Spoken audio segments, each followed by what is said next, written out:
नमस्कार, आप देख रहे हैं वन इंडिया 24 लाइव। मैं हूं आपके साथ नौशी। हम आपको दिखाएंगे हर रात की खास और महत्वपूर्ण खबरें। तो चलिए शुरुआत करते हैं कुछ बड़ी खबरों से। गोंडा यूपी रिपोर्टर वैभव वर्मा। गोंडा में केंद्रीय विदेश राज्य मंत्री कीर्ति वर्धन का बयान। कहा, हम नींबू मिर्ची जरूर लगाते हैं पर तेल नहीं लगाते, भारत कमजोर नहीं।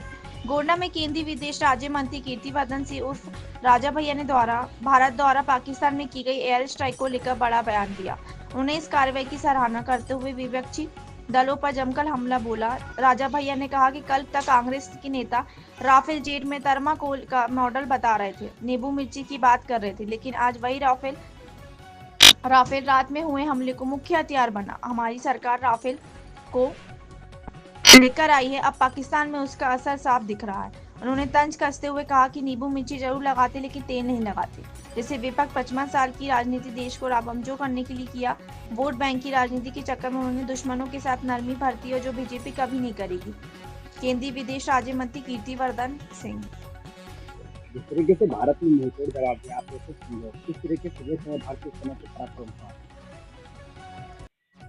पूरे देश में इस बात की खुशी है कि हम लोगों ने बदला लिया। जिन लोगों ने निर्दोष हमारे नागरिकों की जानें ली थी, लोगों के मांग के सिंदूर मिटाए थे, उसको मुंहतोड़ जवाब हमारे देश ने दिया। लोग बहुत सी अटकलें लगा रहे थे, हमारी विपक्षी पार्टियां बहुत से आरोप लगा रहे थे, लेकिन आज तथ्य उनके सामने है। ये तो आप इस देश में जब से हम लोगों को इंडिपेंडेंस मिली है, किसका 55 साल तक राज था, उसमें क्या क्या हुआ आप लोग देखिए। मगर सबसे बड़ी दुख की बात यह है कि जब इसके पहले भी जब भारत में हमले हुए, चाहे सन 48 में हो, 62 में हो, 65 में, या जब भी हुए, भारतीय जनता पार्टी और आरएसएस हमेशा मौजूदा सरकार के साथ खड़ी, देश को मजबूत करने की बात की, देश की अखंडता की बात की। अपने संकीर्ण स्वार्थ की राजनीति तो हम लोग कभी नहीं फंसे। लेकिन इसके बाद भी सवाल उठता है कि इंडस रिवर वाटर ट्रीटी जितना हमें प्रतिशत देना चाहिए पानी, हम लोग क्यों देते चले आ रहे हैं? कितने बार आतंकवादी हमले हो चुके हैं, कितने बार कश्मीर अटैक हो चुका है। सवाल ये उठता है कि हमारी सेना को लाहौर से वापस क्यों बुला लिया गया? जब पाकिस्तान ने अटैक किया तो हम लोगों ने मुंह तोड़ जवाब दिया था, क्यों वापस बुलाए गए? सवाल उठता है कि इस तरह की नरमी हमारे जो दुश्मन राष्ट्र क्यों हमेशा दिखाई दी? ये सबूत है कि यहाँ देश का ख्याल नहीं है लोगों को, अपनी राजनीति कैसे बची रहे, उसके अलावा कोई और सोच नहीं है। और किस तरह जो एक विचारधारा है कि हम ही वही लोग हैं जो इस देश पे राज करेंगे, उसका तो जनता जवाब दे ही चुकी। पहलगाम में हमले के बाद जो आपने बताया कि सिंधु जल समझौता तुरंत रद्द कर दिया गया था, तो क्या ये कोई कूटनीतिक चाल थी या किस तरीके भारत क्या प्रदर्शित करना चाह रहा था कि सिंधु जल? भारत तो ये प्रदर्शित करना चाह रहा है कि हम लोगों के साथ खिलवाड़ करेंगे तो जवाब मिलेगा। हम लोग अभी तक उदारता दिखाते चले आए, लेकिन उदारता की जवाब में मिला क्या है? कश्मीर में हजारों कश्मीरी पंडितों का नरसंहार हुआ, भगाए गए। हर जगह हमारे जवान मारे गए, सिविलियंस मारे गए। यही तो हम लोगों को मिला है उदारता के उपलक्ष्य में। तो हम लोगों को हम क्यों उदार? हमारे पास क्या राज नहीं है? क्या राजस्थान को पानी की जरूरत नहीं है? क्या पंजाब और हरियाणा को और पानी की जरूरत नहीं है? हम अपना पानी क्यों दें?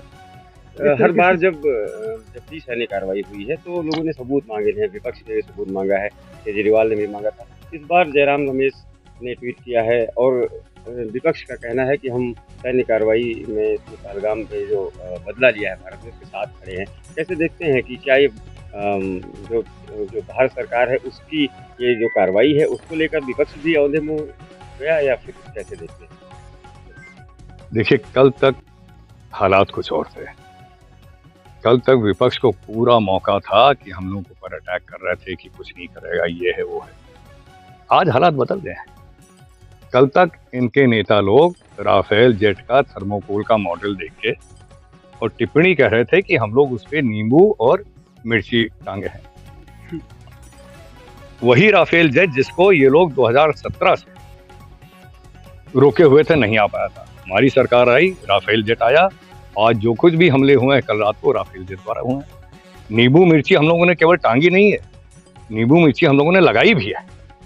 लेकिन एक चीज हम लोग नहीं लगाते हैं, हम लोग तेल नहीं लगाते हैं। जिस तरह से 55 साल की राजनीति में इस देश को खत्म करने के लिए हमारे दुश्मनों का तेल लगाते चले गए अपने केवल वोट बैंक के चक्कर में। वो काम भारतीय जनता पार्टी ना कभी करी है ना करी। भारत का 70 इंच का सीना भारत ने दिखा दिया है, इसके लिए क्या है?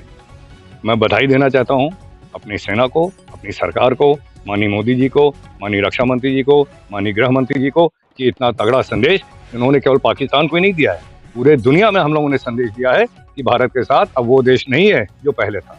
आज एक भारत एक मजबूत देश है, एक विकसित देश है। हम लोग इकोनॉमिकली सबसे ज्यादा तेजी से बढ़ रहे हैं और हम लोग अपने नागरिकों की सुरक्षा के लिए चाहे देश के अंदर हो चाहे देश के बाहर हो हर कदम लेंगे। जिस तरीके से वहाँ के पीएम ने कहा इसका मुंहतोड़ जवाब देंगे, जिस तरीके से भारतीय सेना ने पराक्रम दिखाया है, किस तरह उनके बयान को आप देखा, रो रहे हैं वहाँ के लोग। इंतजार करिए, देखा जाएगा। आंध्र प्रदेश के बोल से इसके बड़ा भी कुछ होने वाला है, देखा जाएगा।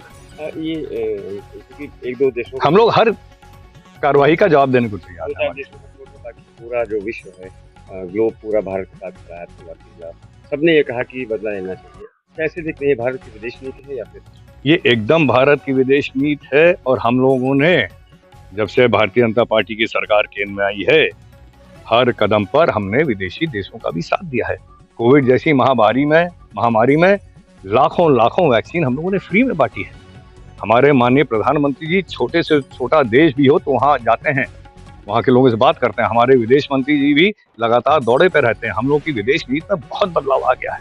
आज भारत एक विश्व में उभरता हुआ एक ताकत है, केवल इकोनॉमिक ही ताकत नहीं, एक मिलिट्री ताकत भी है और एक हम लोग का इतना बड़ा एक मार्केट है।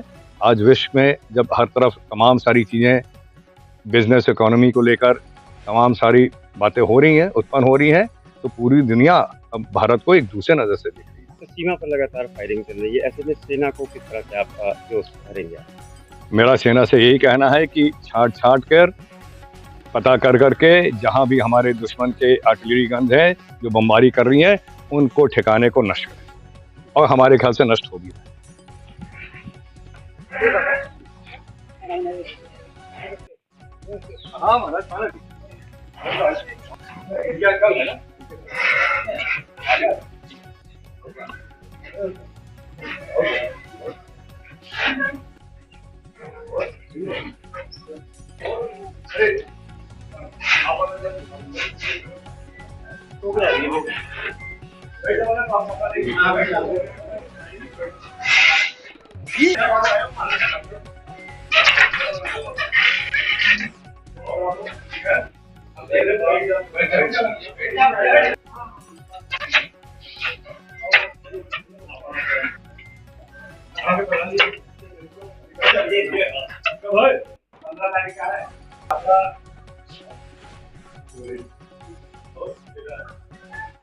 ठीक है, आप लोग वापस कर देते हैं।